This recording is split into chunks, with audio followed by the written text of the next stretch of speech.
A wrong number usually ends with an awkward apology.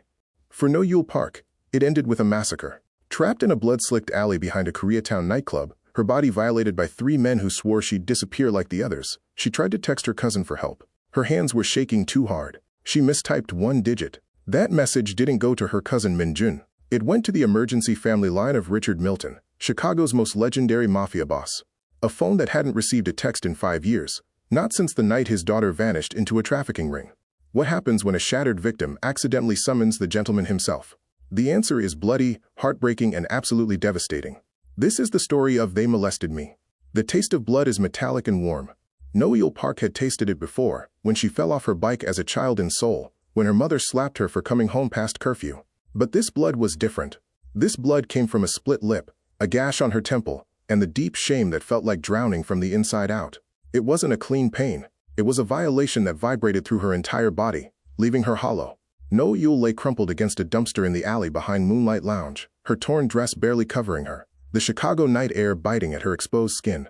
She clutched her side where one of them had kicked her. She thought it was the Russian, Dmitri, but the memory was already fragmenting into nightmare pieces. Another Korean student nobody will miss, Jae Kwon had laughed as they left her there like garbage. That was the worst part about Jae. He didn't need to yell or threaten. He was Koreatown royalty, the smooth-talking club manager everyone trusted. He knew exactly how to drug a drink, how to lock a door, how to make a woman disappear without anyone asking questions. Usually he was careful. Tonight he'd gotten sloppy. He'd left her alive. No Yule pressed her trembling fingers against the cracked screen of her phone. The glass was smeared with blood from her split knuckles. She'd fought back, briefly, uselessly. Every shallow breath sent fire through her ribs. She looked down at herself, at the evidence of what they'd done, and felt something inside her shatter. She needed Min-jun. Her cousin was the only person in this entire city who knew her real number, who would come without asking questions, who wouldn't tell her family back in Seoul that their perfect daughter had failed at being safe. I have to call Min-jun, she thought, her vision swimming with black spots. He'll know what to do. She couldn't open her contacts. Her passcode finger was shaking too badly. She'd have to type his number from memory. She deleted it anyway, a paranoid habit from watching too many crime dramas about phones being stolen. 7735550829. Her thumb slipped on the slick glass, smeared with a drop of blood from her lip. She hit 0892 instead of 0829. She didn't notice. She just needed someone to know she was dying. Her fingers moved across the screen, each letter a struggle. They molested me. All 3 of them. I'm dying. Please help. 2247 W. Lawrence Avenue, back alley. She hit send. The phone slipped from her hand, clattering onto the wet asphalt. No Yule leaned her head back against the dumpster, tears leaking from her eyes. The pain was becoming a dull, heavy weight, dragging her down into darkness. She closed her eyes, praying Min-jun was awake, praying he was close. She counted her heartbeats. 1, 2, 3. Buzz. The phone vibrated against her leg. She jolted, a fresh wave of agony ripping through her broken ribs. She grabbed the phone, her vision blurring. From unknown number. Who is this? No Yule frowned through the haze of pain. Min-jun, why was he asking who this was? Maybe he'd changed his number. Maybe she typed it wrong after all. 2. Unknown number. It's number Yule. Min-jun, please. I can't breathe. They said I'm going in the pipeline. Please hurry. She stared at the 3 dots dancing on the screen. They appeared, then disappeared, then appeared again. For a terrifying minute, there was nothing. Had she texted the wrong person? Was this a stranger who would just ignore a desperate message and go back to sleep? Then the phone buzzed again. A single sentence. From unknown number. On my way. Hang tight. No Yule let out a sob of relief. It wasn't Min-jun's way of speaking. Her cousin would be panicking, asking 1,000 questions, telling her to call 911. But maybe the shock had made him serious. Maybe he was already in his car. She waited. 5 minutes passed. Then 10. The alley was so cold. She could hear distant traffic, the bass thumping from inside the club, laughter from people who had no idea what had just happened 20 feet from where they were dancing. Her breathing was becoming shallow, rapid little gasps. The world was tilting sideways. Suddenly, the mouth of the alley exploded with light. Screech. It wasn't 1 car. It was 3. Massive black SUVs that came to a halt with military precision, their headlights flooding the alley with harsh, blinding white light. No Yule threw her arm over her eyes, her heart hammering. Had Marcus and Dmitri come back? Had they decided to finish the job? She heard car doors slamming. Not one. Many. The sound of expensive leather shoes on wet pavement, moving with coordinated purpose. "Secure the perimeter," a deep, unfamiliar voice commanded. It was a voice like aged whiskey and granite, low, authoritative, and absolutely terrifying. "If anyone comes near this alley, they don't leave." "Yes, sir." No Yule stopped breathing. That wasn't Min-jun. That definitely wasn't her gentle, anxious cousin who worked at a tech startup and cried at sad movies. Heavy footsteps approached. No Yule tried to curl into a ball to make herself smaller, but her broken body wouldn't cooperate. She could only watch as a shadow fell over her. "Found her," a voice said. Not the deep one, someone younger. "Boss, she's in bad shape. Move." The shadow shifted, and a man crouched down in front of her. He was older, maybe 58, 60, with silver-gray hair swept back from a weathered face. He wore a pinstripe suit that probably cost more than her entire year's tuition, and a fedora that belonged in a 1940s film noir. Around his neck hung a gold chain with a small photo pendant. But it was his eyes that froze her. Dark, intelligent, and carrying a weight of grief so profound it made her own pain seem small. This was not her cousin. This was someone far more dangerous. The man looked at her, really looked at her, taking in the torn dress, the bruises blooming across her jaw and collarbone, the way she held her ribs, the blood matted in her hair. His expression didn't change, but something deadly flickered in those dark eyes. He reached down and carefully picked up her phone from the ground. He looked at the screen, reading the text exchange. Then he looked back at her. "You're not Marie," he said quietly. His voice was controlled, but there was an ocean of barely restrained violence beneath it. I wanted Min-jun," No-Yul wheezed, tears streaming down her face. "I texted the wrong number. I'm sorry. Please don't hurt me." The man stared at her for a long moment. He saw the way she flinched when he moved his hand. He saw the distinctive pattern of boot prints on her dress, where her ribs had been kicked in. He saw the shame in her eyes, the kind that came from violation, not just violence. He stood up, towering over her. He turned to the men behind him, at least 10, all dressed in dark suits, all carrying the kind of presence that said they were armed and wouldn't hesitate to use it. "Call Dr. Chen," he ordered. "Tell her to prep the medical suite at the estate. Full trauma protocol." "Boss," one of the men hesitated. "She's a civilian. And this is Koreatown. If we take her, there'll be questions. Jae-kwon's uncle is a captain at the..."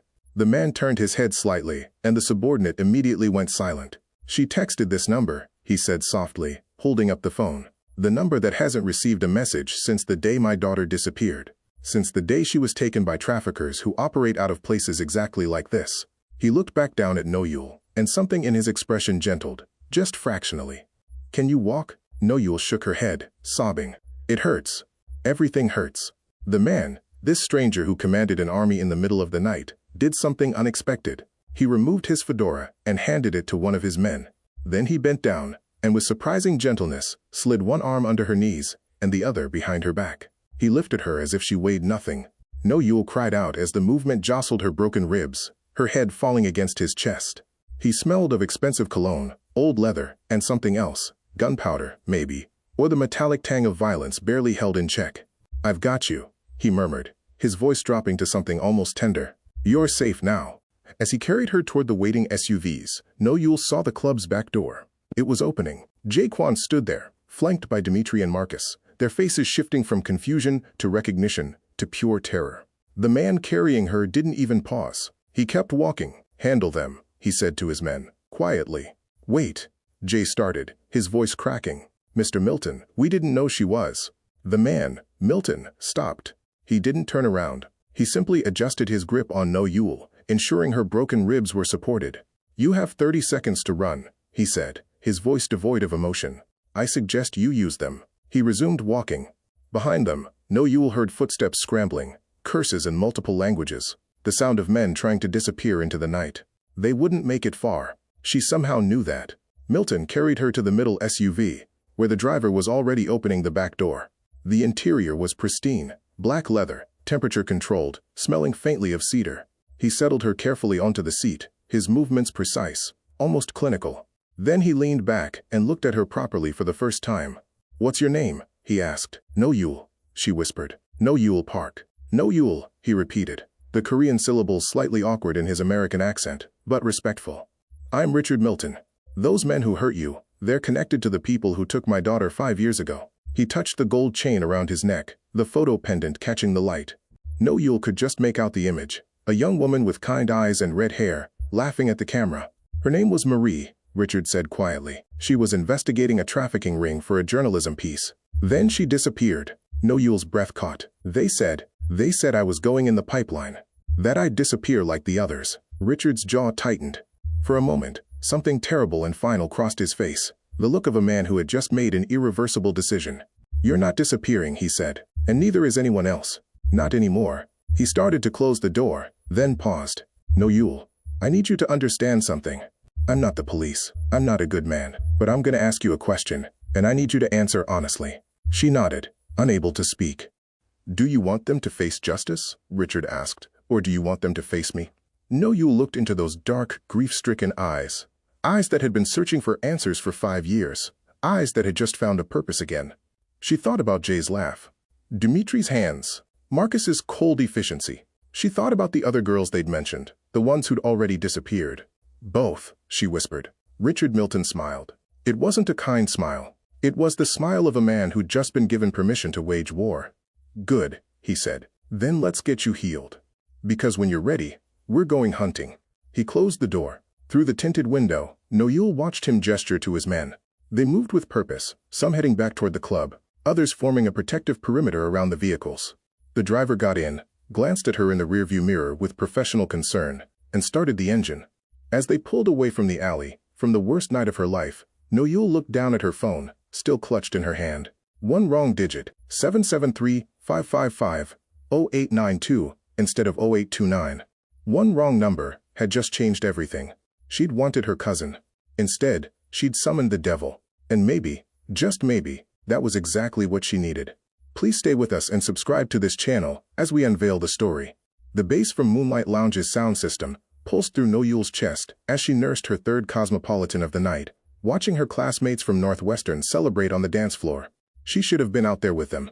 After all, this was supposed to be her party too. She'd just defended her thesis on cross-border supply chain management. But somehow, she'd ended up alone at the bar again, the perpetual observer, the international student, who never quite fit into the easy American camaraderie of her cohort. You look like you could use something stronger than that watered-down cocktail. The voice came from her left, smooth, accented with just a hint of Korean beneath the American English. Jay Kwon slid onto the bar stool next to her, his smile practiced and charming.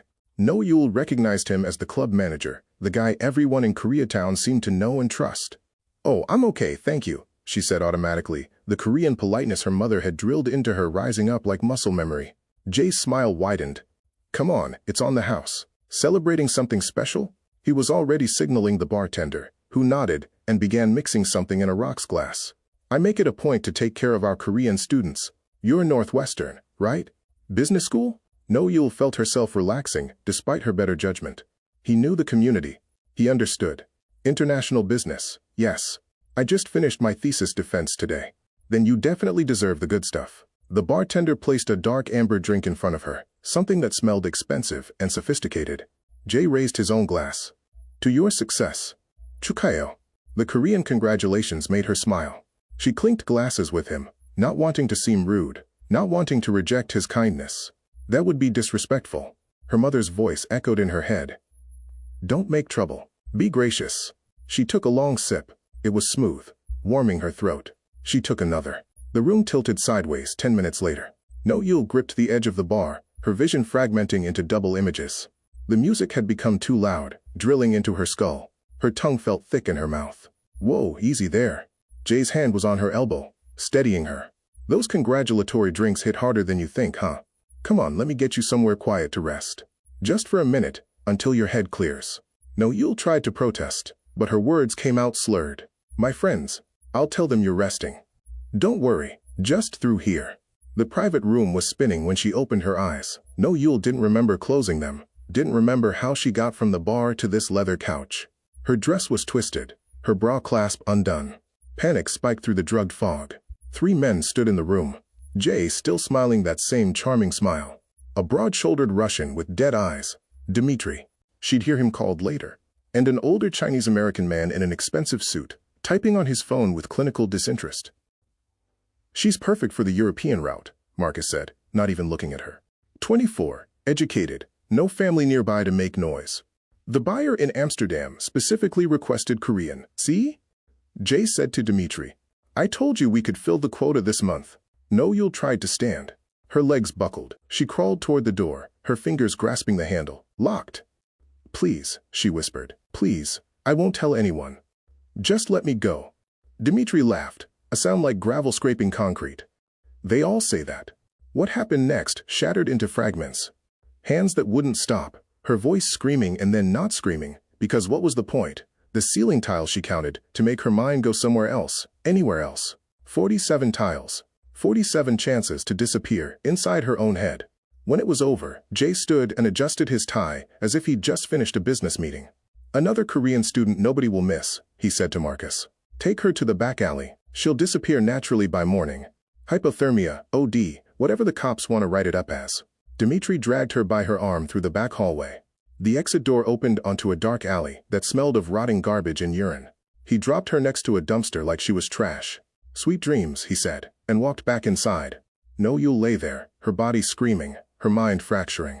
Blood trickled from somewhere, her temple, her lip, she couldn't tell. Her purse had been thrown beside her, its contents scattered. She reached for her phone with trembling fingers. The screen was cracked but still glowing. She had to call Minjun. Her cousin would come.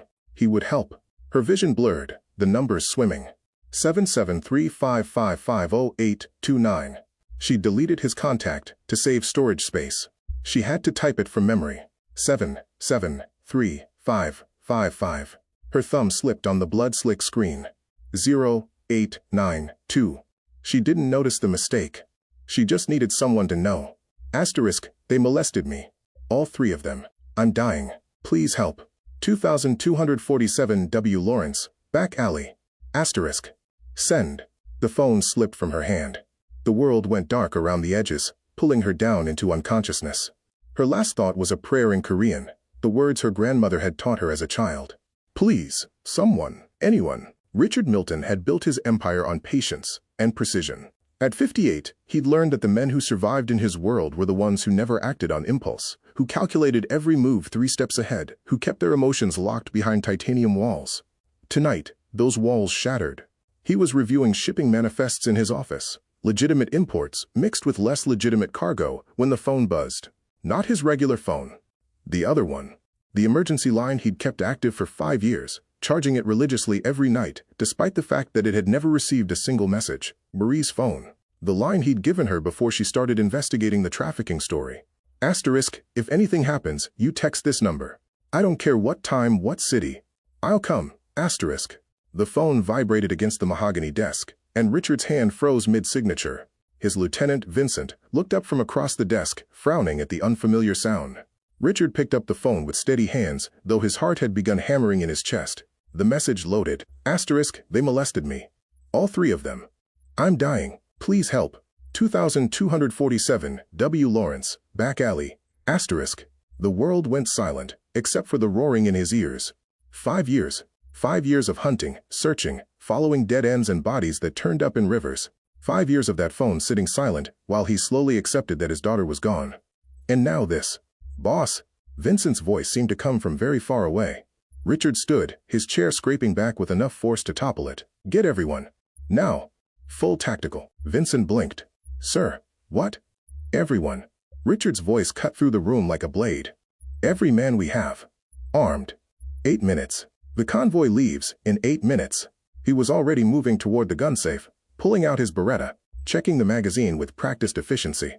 Vincent scrambled for his own phone, confusion written across his face. Richard never broke protocol, never mobilized, without a clear operational plan. Boss, what's happening? Richard showed him the message.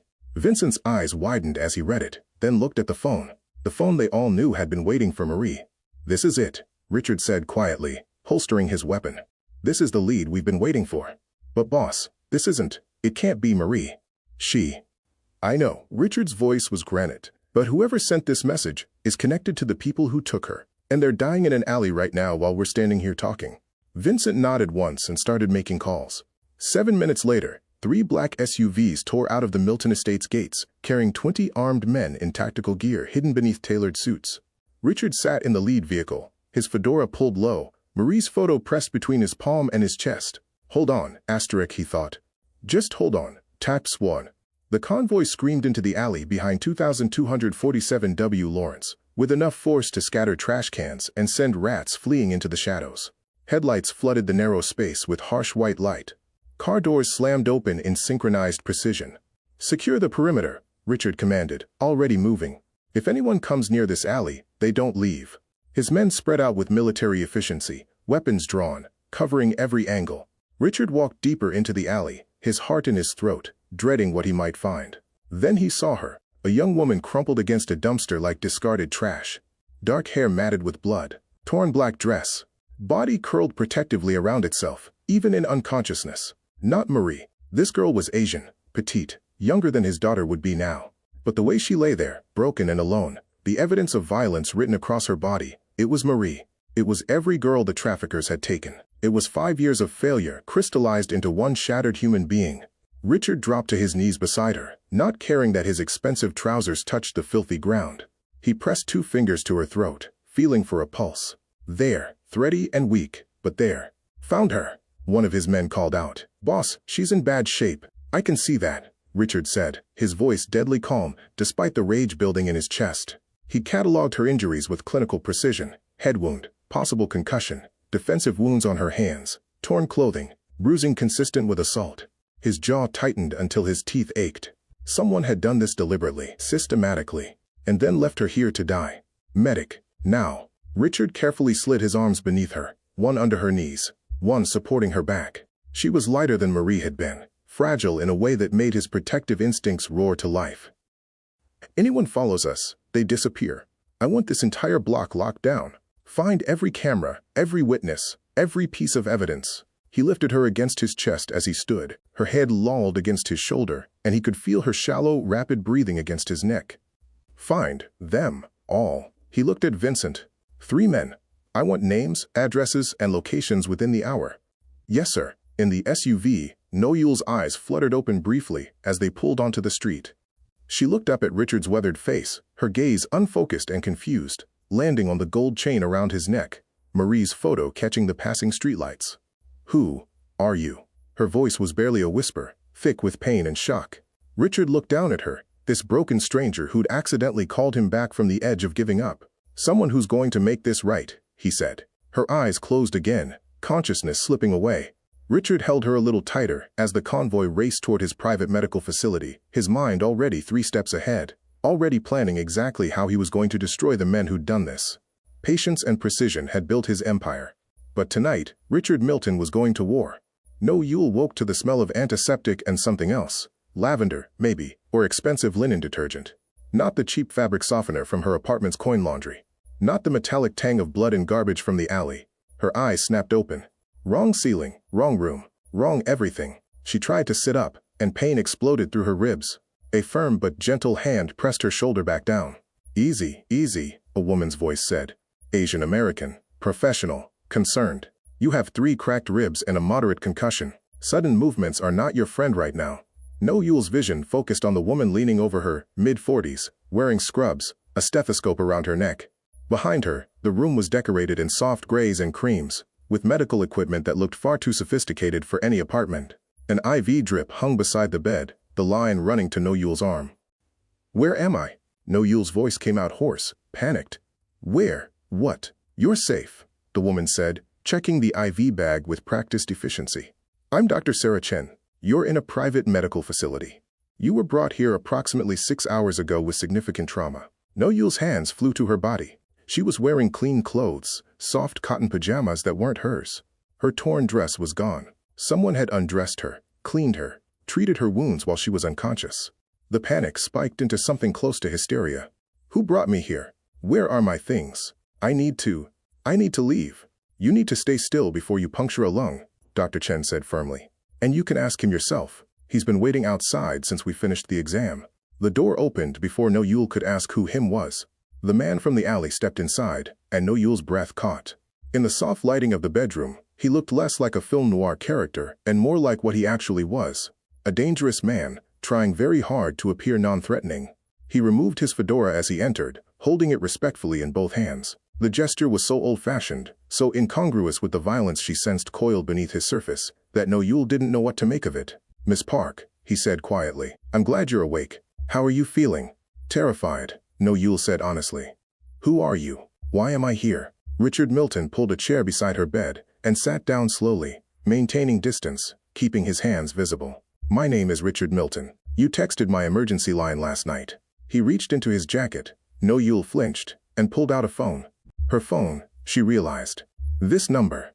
Do you remember? No Yule's mind was still foggy, but fragments were coming back. The alley. The blood on her screen. Trying to type Min Jun's number. I was trying to reach my cousin. You transposed 2 digits, Richard said. You reached me instead. He pulled the gold chain from beneath his shirt collar, showing her the photo pendant.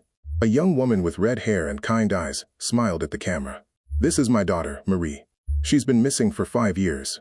No Yule stared at the photo, then at Richard's weathered face. She saw the grief there, carefully controlled but overwhelming. She was a journalist, Richard continued. She was investigating a human trafficking ring, operating out of Koreatown. She got too close to the truth, and then she vanished. His voice remained steady, but his hands tightened on the fedora. I've been searching for her ever since. That phone, the one you texted, I kept it active in case she ever needed me. The pieces clicked together in No Yule's drug-hazed mind. The pipeline, she whispered. They said they were putting me in the pipeline, that I'd disappear like the others. Richard's eyes darkened. Yes, the same people who took your daughter. Yes, No Yule felt tears burning her eyes. Why help me? You don't know me. I'm not her. Richard leaned forward slightly, his voice gentle but intense. Because I couldn't help her. Because I've spent 5 years watching girls disappear, while the police do nothing. Because maybe, he stopped, swallowed hard. Because maybe saving you is the closest I'll ever get to saving her. You're a criminal. It wasn't a question. No Yule had grown up in Seoul. She knew what organized crime looked like, the codes and hierarchies. This man commanded the kind of loyalty and resources that only came from being at the very top. Yes, Richard said simply. I am. Then why should I trust you? Richard stood and walked to the window, looking out at the grounds beyond. You have a choice, Miss Park. You can go to the police. File a report. Hope that the system protects you. He picked up a newspaper from the side table and placed it on her bed. A photograph showed a police captain at a community event. That's Captain James Kwan, Jay Kwan's uncle. He's been on the trafficking task force for 3 years. No Yule's blood went cold. Or, Richard continued, you can let me help you. Let me use my resources, my organization, to find the men who did this and make sure they never hurt anyone again. No Yule looked at the newspaper, at the captain's smiling face next to Jay's at some charity function. The legal system wasn't going to help her. It was going to protect her attackers. What do you want from me? She asked quietly. Richard turned to face her. Tell me everything. Names, faces, the location, everything you remember. No Yule closed her eyes, forcing herself back to the club, to the private room, to the 3 faces she'd never forget. Jay Kwan, the club manager, Korean-American, maybe early 30s. He drugged my drink. Richard nodded, his expression unchanging. Dmitri, Russian, big blonde dead eyes. Her voice broke. He did most of it. And the third? Marcus, Chinese-American, older, businessman type. He was on his phone the whole time, talking about buyers in Amsterdam. Richard's face went very still. When he spoke, his voice was soft and deadly. I know these men. No Yule's eyes snapped open. They run one of the largest trafficking operations in the Midwest, Richard continued. They've been on my radar for years. They've taken dozens of women, maybe hundreds. He met her gaze. They took my daughter. No Yule felt something shift inside her, the shame and fear crystallizing into something harder, sharper. What are you going to do to them? Richard Milton smiled, and it was not a kind expression. That depends on you, Miss Park. What do you want me to do to them? The safe house existed in a strange pocket of reality, where time moved differently. Days blurred together as No Yule's body healed, the bruises fading from purple to yellow-green, the concussion headaches diminishing to dull throbs, her cracked ribs protesting less with each breath. Dr. Chen visited twice daily, monitoring her recovery with clinical efficiency and unexpected kindness. Richard's crew kept respectful distance, but they were always present. No Yule learned their names and roles through careful observation. Marcus, no relation to her attacker, she'd learned with relief, was a gentle giant who brought her Korean pear juice without being asked, remembering she'd mentioned it once. Elena, Richard's head enforcer, was a compact woman with scarred knuckles, who'd survived her own hell and wore it like armor. They treated No Yule like fragile glass at first, speaking in hushed tones, averting their eyes from her fading bruises. It was suffocating. On the 5th day, No Yule commandeered the kitchen. If she was going to be trapped in this gilded cage, she needed to do something with her hands, something that reminded her she was still herself. She found ingredients. Richard's estate was surprisingly well stocked, and began making kimchi jjigae, her grandmother's recipe, the one that had always meant home. The smell brought them like moths to flame. Marcus appeared first, drawn by the familiar scent of gochugaru and fermented cabbage, then Elena, then others, until 6 of Richard's most dangerous enforcers were crowded around the kitchen island, watching her cook. "My Halmione used to make this," Marcus said softly in Korean, his eyes distant with memory. No Yule looked up, startled. "You speak Korean?" "My mother was from Busan." He smiled. "Before she married my Italian father and scandalized both families." They ate together, these killers and thieves, praising her cooking in 3 languages. No Yule felt something loosen in her chest, the first moment since arriving in America 2 years ago that she'd felt like she belonged somewhere. It was twisted and strange that it took a mafia safe house to feel like home, but she'd stopped questioning the surreal nature of her new reality.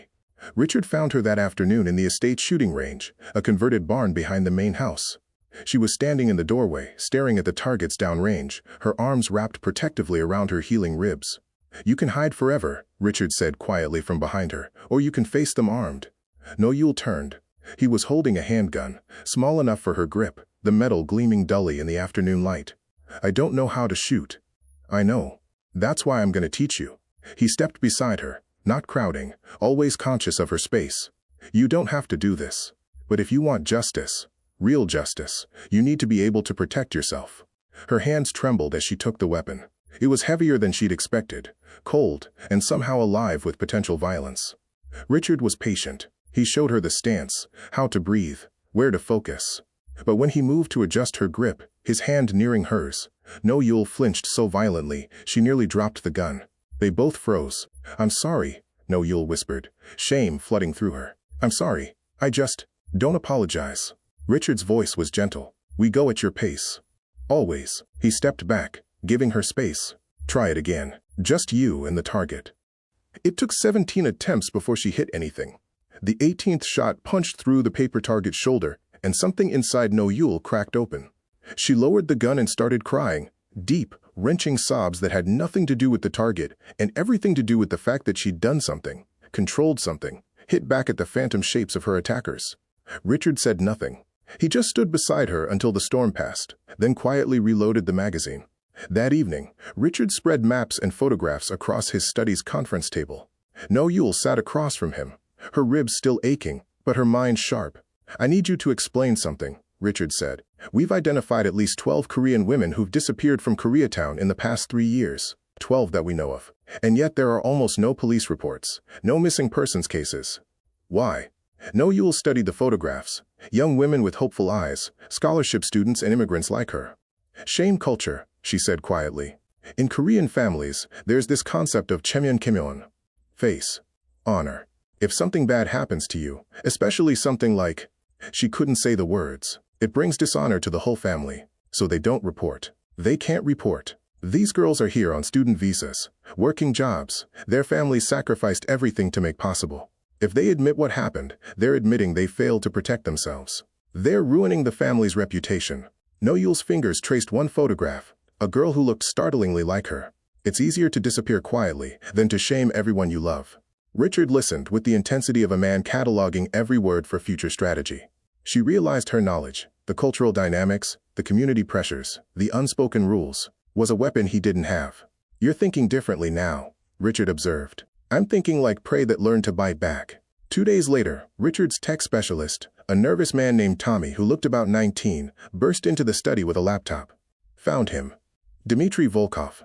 Russian bathhouse on Kedzie, Wednesday nights, regular as clockwork. Noel's blood went cold, then hot. "Dmitry, the dead-eyed Russian who'd..." "I'll handle the interrogation," Richard said, already standing. "You'll stay here where it's safe." "No." The word came out harder than No Yule intended. She stood, ignoring the protest from her ribs. "I'm there. I need to see his face when he knows he failed to make me disappear." Richard studied her for a long moment. She saw the calculation in his eyes, the risk, the potential for her trauma to resurface, the dangerous unpredictability of victims confronting their attackers. "You stay behind me," he finally said. "You don't engage. You watch through the glass." If it becomes too much, it won't. Richard's expression suggested he didn't believe her, but he respected her enough to let her try. Okay. But the moment I tell you to leave, you leave. Non-negotiable. No, Yule nodded, her heart hammering. In 48 hours, she would see one of the monsters again. This time, she wouldn't be helpless. The Russian bathhouse on Kedzie Avenue looked unremarkable from the outside. Just another tired brick building with Cyrillic lettering and steamed windows. But Richard's intelligence was absolute. Dmitry Volkov came here every Wednesday at 11 p.m., like a man who believed himself untouchable. Tonight, he would learn differently. No, Yule watched from the surveillance van as Richard's crew moved with surgical precision. 8 men, no wasted motion, entering through 3 points simultaneously. She heard the operation through her earpiece, muffled shouts in Russian, the heavy thud of bodies hitting tile, then silence. Target secured. Elena's voice crackled, bringing him down. The van pulled into the alley behind the bathhouse. No, Yule followed Richard and 2 guards through a service entrance, down concrete steps into a basement that smelled of mold and old steam. A single room with cinderblock walls and a metal chair bolted to the floor. One-way glass on the far wall. You watch from there, Richard said, gesturing to the observation room. If it becomes too much. I know. No, Yule's voice was steadier than she felt. I leave. She positioned herself behind the glass as they dragged Dmitry in. He was wearing only a towel, his broad chest still damp from the sauna. Confusion giving way to fear as he recognized Richard Milton. They zip-tied his wrists to the chair. Richard entered the room slowly, removing his fedora with deliberate care. He pulled a folder from his jacket and laid photographs on the floor in front of Dmitry, one by one. Marie with her red hair laughing. A Korean student from Northwestern. Another girl, blonde, maybe 16. A dozen faces staring up at the Russian. Recognize any of them? Richard's voice was conversational, almost gentle. Dmitry tried to maintain bravado. You think I remember every girl? They're commodities. You might as well ask me to remember every pound of heroin. No, Yule's hands clenched against the glass. That laugh. She remembered that laugh from the private room, from the alley. Richard crouched down, meeting Dmitry's eyes. Try. Something in Richard's tone must have penetrated, because Dmitry's smirk faltered. He looked at the photos again, really looked. The broker pays better than you ever could, Milton. That's all you need to know. The broker. Richard stood. Tell me about the pipeline. Dmitry stayed silent. Richard nodded to Elena, who stepped forward with a set of pliers. The Russian's eyes went wide. Wait. Dmitry's voice cracked. Chicago to LA. Private planes. Overseas buyers place orders through encrypted channels. Eastern Europe mostly. Some Middle East. High-end merchandise only. Young, educated, no family to make noise. My daughter. Richard's voice was very quiet. Marie Milton. Red hair. Journalist. Disappeared 5 years ago. Where is she? Dmitry's expression shifted. Recognition. Then something almost like pity. The redhead. Yeah, I remember her. Special order. European buyer. Wanted American journalist specifically. Paid triple rate. Richard's hand moved to his holstered gun, trembling almost imperceptibly. Where is she? Dead. Dmitry said it flatly. They all end up dead eventually. OD'd in Amsterdam. Maybe 4 years back. I heard it through channels. The temperature in the room dropped. Richard drew his weapon, the click of the safety impossibly loud. No, Yule saw his finger tighten on the trigger. Saw 5 years of grief and rage converging on this single moment. Then, the interrogation room door exploded inward. No, Yule didn't remember making the decision. She just moved, driven by something primal and furious. She stormed through the door, her healing ribs screaming in protest. Dmitry's eyes locked on her face, and recognition bloomed. That grin, that same dead-eyed grin from the club. The Korean bitch, he said, starting to laugh. You were next on the list. Guess you got lucky. Something inside No Yule snapped. She crossed the room in 3 strides, and grabbed Richard's gun from his hand. Richard started to protest. No, Yule, don't. But she was already pointing the barrel at Dmitry's shoulder. Lucky? Her voice was ice. You think I'm lucky? She pulled the trigger. The shot was deafening in the confined space. Dmitry screamed as blood bloomed across his shoulder, the chair tipping backward from the impact. No, Yule stood over him, the gun steady in her hands despite the adrenaline making her whole body shake. You don't get to die yet, she said. Not until everyone knows what you did. Not until every single person in your network is burned to the ground. For the first time since the alley, No Yule felt powerful. Not safe, not healed, but powerful. Richard gently took the gun back from her hands. He looked at her with something between concern and respect. We need to get him medical attention. He can't talk if he bleeds out. They left Dimitri with Elena and the crew, returning to the safe house just before dawn. No Yule was riding the adrenaline high, her mind already racing through what they'd learned, what they could do with the information about the broker and the pipeline. The front door was open. Richard's hand shot out, stopping No Yule before she could enter. He drew his weapon in one smooth motion, signaling his drivers to stay back. They entered silently. The study was ransacked. Maps torn from walls, files scattered, Richard's computer smashed. And on his desk, a message in red spray paint. "We know about the Korean girl." Richard's face went absolutely still. Someone tipped them off. "Who?" No Yule whispered. "Someone in my organization." He pulled out his phone, already dialing. "Someone I trusted." The phone buzzed in his hand before he could complete the call. A text from an unknown number. "You have 24 hours to hand over the girl, or we start sending pieces of your crew back to you." Richard looked at No Yule, and she saw something she'd never seen before in his eyes. Fear. "Pack a bag," he said quietly. "We're evacuating. Right now." "Where?" "Somewhere even my own people don't know about. Because I can't trust anyone anymore." He holstered his gun. "Except you." The secondary safe house was supposed to be untraceable. A converted warehouse in an industrial district where Richard's name appeared nowhere in the ownership records. They'd arrived at midnight, No Yule exhausted and Richard tense, trusting only the 4 men he'd personally recruited 20 years ago. At 3 a.m., the windows exploded inward. No Yule jerked awake to the sound of shattering glass and automatic gunfire. Richard was already moving, pulling her from the bed onto the floor as bullets punched through the walls above their heads. Plaster rained down like snow. "Stay low," Richard commanded, his voice absolutely calm despite the chaos. He moved to the window, risking a glance outside. Mercenaries. At least 15, probably more. Russian and Chinese crew. "They found us."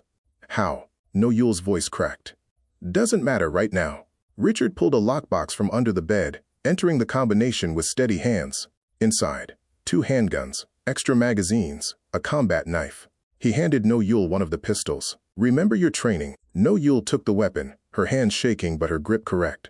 Thumbs forward, support hand wrapped tight, just like Richard had taught her. She was terrified, but underneath the fear was something harder. She'd shot Dimitri. She could do this. "Stay behind me," Richard said, moving toward the bedroom door. "Shoot anyone who gets through. Don't hesitate. Hesitation gets you killed." Downstairs she could hear Richard's men returning fire, shouting coordinates in clipped tactical language. Then a scream, abruptly cut off. The gunfire intensified. Richard opened the bedroom door a crack. The hallway was dark, filled with smoke. He pulled No Yule close, his mouth near her ear. "We need to reach the roof. Helicopter extraction in 8 minutes. Can you run?" No Yule nodded, not trusting her voice. They moved fast and low, Richard leading. The stairwell echoed with gunfire from below. No Yule could smell cordite and something else. Copper. Blood. They were halfway up when she heard heavy footsteps behind them. "Contact rear," Richard said, spinning. But he was focused on the 2 mercenaries coming up from below. Didn't see the third one emerging from a side room, weapon rising toward Richard's unprotected back. No Yule saw him. The black tactical gear, the rifle, the finger tightening on the trigger. She didn't think. Her body moved on instinct, muscle memory from the shooting range, from Richard's patient instruction, from her own desperate need to survive. She raised her gun, centered the sights on the mercenary's chest, pulled the trigger. The recoil jolted through her arms. The mercenary jerked backward, a red bloom spreading across his vest. He dropped, his rifle clattering down the stairs. No Yule stared at the body, at what she'd done. Her first kill, not in rage like shooting Dimitri, but in cold calculation. To protect someone. To survive. Richard glanced back at the fallen mercenary, then at No Yule. "You saved my life." There was no time to process it. They kept moving, climbing toward the roof access. Behind them, the gunfire was dying down. Either Richard's men were winning, or they were already dead. The rooftop was a flat expanse of gravel and HVAC units, the Chicago skyline glittering in the distance. No Yule could hear the helicopter approaching, its rotors cutting through the night air. Almost there. Almost safe. Then a figure emerged from behind an air conditioning unit, gun raised. Jay Kwan. He looked different than he had at the club. Disheveled, desperate, but still wearing that charming smile like a mask. "No Yule," he said, his voice carrying over the helicopter noise. "You should have disappeared like a good girl. Would have been so much easier." He aimed directly at her chest. Richard moved like lightning despite his age, tackling Jay before he could fire. They went down hard, Richard's fedora flying off. The gun skittered across the gravel. Both men scrambled for it, but Richard was faster, more experienced.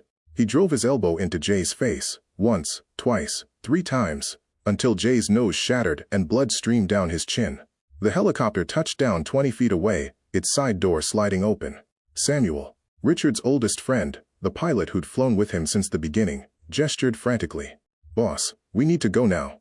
Richard dragged Jay across the gravel by his collar, the younger man semi-conscious and moaning. He looked at Noyul, then held out his gun, offering her the grip. "Your choice," Richard said, raising his voice over the helicopter's rotor wash. "We take him for intel, make him talk, use him to destroy the network." He paused. "Or we end it here. Your call." Noyul took the gun. Her hands were steady now, steadier than they'd been in the bedroom. She walked to where Jay lay bleeding on the gravel and pointed the barrel at his head. He looked up at her through swelling eyes, and she saw the moment he recognized her. Not as a victim anymore, but as something else entirely. She wanted to pull the trigger. Every cell in her body screamed for it, for the satisfaction of watching the light leave his eyes, knowing he'd never hurt anyone again. But Richard's words echoed in her mind. Justice, not just revenge. "Take him," she said, lowering the gun. "I want him to talk first. I want everyone to know what he did. What they all did." Richard nodded with something like pride in his eyes. He zip-tied Jay's wrists and hauled him toward the helicopter. Elena appeared from the stairwell, bleeding from a shoulder wound but alive, covering their retreat.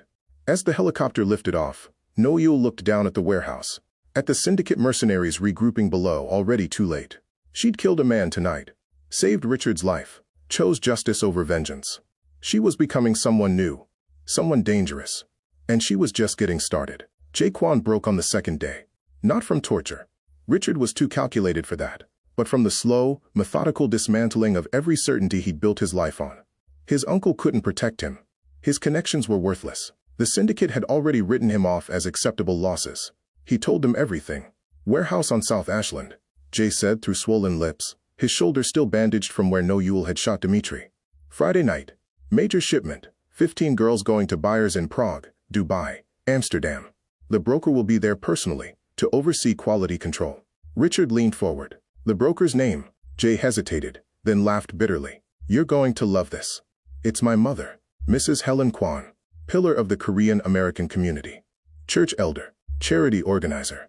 His voice dripped venom. "And the biggest human trafficker in the Midwest." Noyul felt the floor tilt beneath her. A woman, a Korean woman, trafficking her own people. "We end this," Richard said quietly, standing. "All of it." 48 hours later, Richard's estate had transformed into a military staging ground.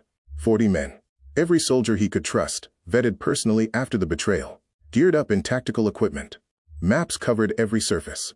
Schematics of the warehouse showed entry points, sight lines, defensive positions.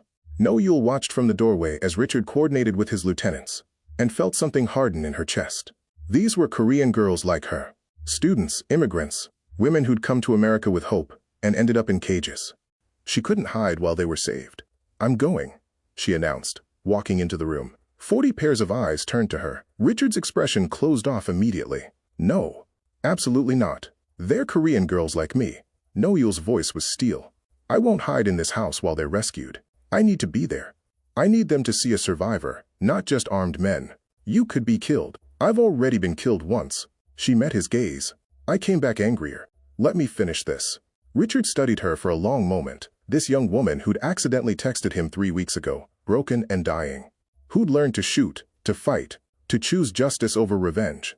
Who'd saved his life on that rooftop. "You stay with me," he finally said. "Not negotiable. You don't leave my sight. Deal." Dawn broke over Chicago as the convoy approached the warehouse, a massive industrial building near the old stockyards, surrounded by chain-link fence and darkness. Richard's force split into 4 teams, approaching from cardinal directions with military precision. Noyul wore a Kevlar vest over her clothes, a weapon holstered at her side. Richard stayed close, his presence both protective and empowering. "Breach in 30 seconds, Elena's voice crackled over the radio. Noyul's heart hammered. This was it, the end of the network that had tried to erase her. "Breach, breach, breach." Explosions shattered the warehouse doors. Smoke grenades deployed, filling the space with gray chaos. Richard's men poured in from multiple points, their tactical lights cutting through the haze. Gunfire erupted, syndicate guards returning fire, falling back, trying to protect their human cargo. No Yule followed Richard through the east entrance, her training taking over. Stay low. Check corners. Watch your six. They moved through stacks of shipping containers, past panicked guards who dropped their weapons when they saw Richard Milton himself advancing with cold purpose. The main office was at the warehouse's center, accessible by a metal staircase. Marcus Chin stood at the top, blocking the door, his businessman suit incongruous with the assault rifle in his hands. He saw No Yule and sneered. The dead girl walking. You should have stayed disappeared. Richard raised his weapon. She's very much alive. You're about to be very dead. Marcus swung his rifle toward them. But No Yule was faster. 3 weeks of training, of rage channeled into precision. She drew and fired in one smooth motion. The bullet took Marcus in the thigh, and he went down screaming, his rifle clattering down the stairs. No Yule walked up to where he writhed on the landing. She crouched beside him, letting him see her face clearly. Remember me now? Marcus's eyes went wide with recognition and terror. Richard kicked the office door open. The scene inside froze No Yule's blood. 15 women in cages along the far wall, their eyes wide with fear and hope. Computer stations showing encrypted buyer communications. And behind the desk a woman in an elegant hanbok, her hair pulled into a perfect bun, looking more like she was hosting a church tea than overseeing human trafficking. Mrs. Helen Kwan, Jay's mother, the broker. She looked at No Yule with mild interest. Ah, the one who got away. Jay said you were troublesome. No Yule felt rage building in her chest, white hot and consuming. You trafficked your own people, Korean women? Students like me? Mrs. Kwan's expression didn't change. I trafficked commodities. Their ethnicity is irrelevant to market demand. She spoke in Korean, her tone conversational. You understand business, don't you? Supply and demand. These girls were going to be exploited somewhere. At least I ensured quality placement. Richard's gun was already aimed at her head. He looked at No Yule. Say the word, and she's gone. No one would question it. No one would miss her. No Yule stared at this woman, this monster in traditional Korean dress, and wanted nothing more than to pull the trigger herself. To erase the broker the same way the broker had tried to erase her. But she thought of Marie, of the 15 women in cages watching this moment, of every girl who disappeared into the pipeline. No, No Yule said. Her voice shook but held firm. She faces every woman she sold. She stands trial. She looks each victim in the eye and answers for what she did. Outside, sirens wailed. Detective Morrison, Richard's one honest contact in CPD, was leading the raid team, backed by federal agents. Everything was being filmed, documented, made legal. Richard nodded with something like pride. He kept his weapon trained on Mrs. Kwan, as Elena moved to free the caged women. No Yule approached the first cage, unlocking it with shaking hands. A young Korean woman looked up at her, maybe 20 years old, terrified and hopeful. You're safe now, No Yule said in Korean. I promise. You're safe. As the warehouse filled with police and paramedics, as Mrs. Kwan was led away in handcuffs still wearing her perfect hanbok, No Yule stood among the freed women and finally understood. She'd chosen justice, and justice was going to burn the entire network to ash. Northwestern Memorial Hospital's private wing had been transformed into a sanctuary. 15 beds, 15 young women receiving medical care, psychological evaluation, and the first genuine safety most had felt in months. No Yule moved between them like a quiet ghost, speaking in Korean, offering water, holding hands when words failed. She found Minji, the girl from the first cage, sitting up in bed, staring at the window as if she couldn't quite believe the sky was real. No Yule sat beside her without asking permission. How long? No Yule asked softly in Korean. 3 months. Minji's voice was hollow. I came for graduate school, chemical engineering. They took me from a study group at a coffee shop. I was celebrating my thesis defense, No Yule said. Wrong place, wrong night, wrong drink. Minji turned to look at her, really look at her. But you escaped. I got lucky. I texted the wrong number. No Yule smiled sadly. And the right person answered. Another woman, Hana, barely 18, approached from across the room. Then Su Minimum. Then Ji-won. They gathered around No Yule's chair, these survivors, drawn together by shared horror and fragile hope. Why did you come back? Hana asked, her voice breaking. You were free. You could have run, started over. Why risk coming to that warehouse? No Yule looked at each of their faces, seeing herself reflected in their trauma, their strength, their desperate need to understand that survival was possible. Because no one should face this alone, she said simply. Because I needed you to see that we don't stay broken. We don't disappear. We come back, and we burn down everything that tried to destroy us. Hana started crying. Then Su Minimum. Then all of them, including No Yule, holding each other in a circle of shared grief and cautious hope. Detective Morrison's press conference made national news. The evidence recovered from the warehouse painted a picture of an operation so vast, so systematic, that even seasoned investigators were shaken. Mrs. Kwan's encrypted laptop contained buyer communications spanning 6 continents, financial records showing millions in transactions, and a database of over 200 women trafficked in the past decade. Jay Kwan, Dmitry Volkov, and Marcus Chen were formally charged with human trafficking, kidnapping, sexual assault, and conspiracy. Interpol issued international warrants for 17 overseas buyers. The case was being called the largest trafficking bust in Chicago's history.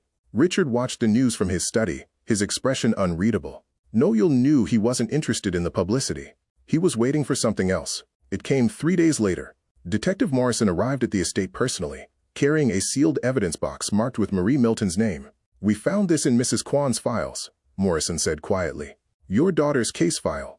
She kept meticulous records on every woman who went through the pipeline." Richard took the box with steady hands, but Noel saw the tremor in his fingers. Morrison left without another word, understanding that some grief needed privacy. Richard didn't open the box until midnight. Noel found him in his study, the contents spread across his desk. Police reports, photographs, and a leather journal filled with Marie's handwriting. The truth was worse than not knowing. Marie had gone undercover, infiltrated the trafficking network as an investigative journalist. She'd documented everything, gathered evidence, planned to expose the entire operation. But she'd been discovered, sold to a buyer in Amsterdam as punishment, a warning to anyone else who might try to expose them.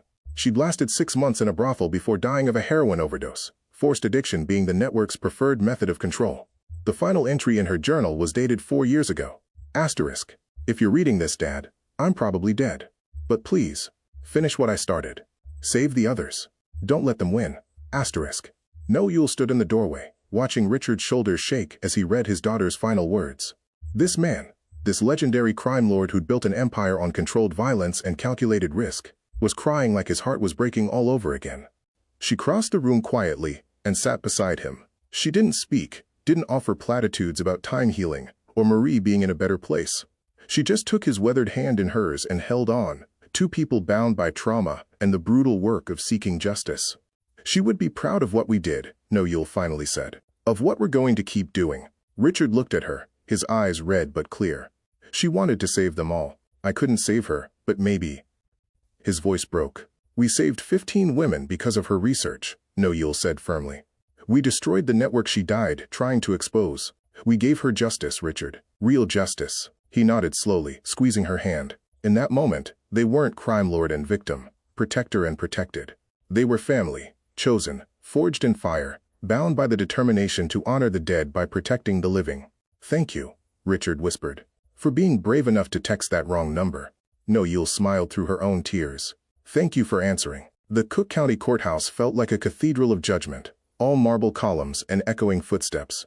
Noel sat in the witness box, her hands folded in her lap, facing the 3 men who'd tried to erase her from existence. Jay Kwan in his expensive suit, looking diminished without his charming smile. Dmitry Volkov, his shoulders still bandaged, glaring with impotent rage. Marcus Chen, expressionless as always, treating his trial like an inconvenient business meeting.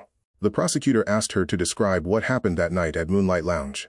Noel took a breath and spoke in a voice that didn't shake, didn't apologize, didn't flinch. She told everything: the drugged drink, the locked room, the assault, their laughter about another Korean student nobody will miss, being left to die in an alley like garbage. "They tried to make me disappear," Noel said, looking directly at each of them. "Instead, I made sure everyone sees them.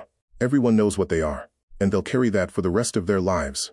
The jury deliberated for 90 minutes. Guilty on all counts.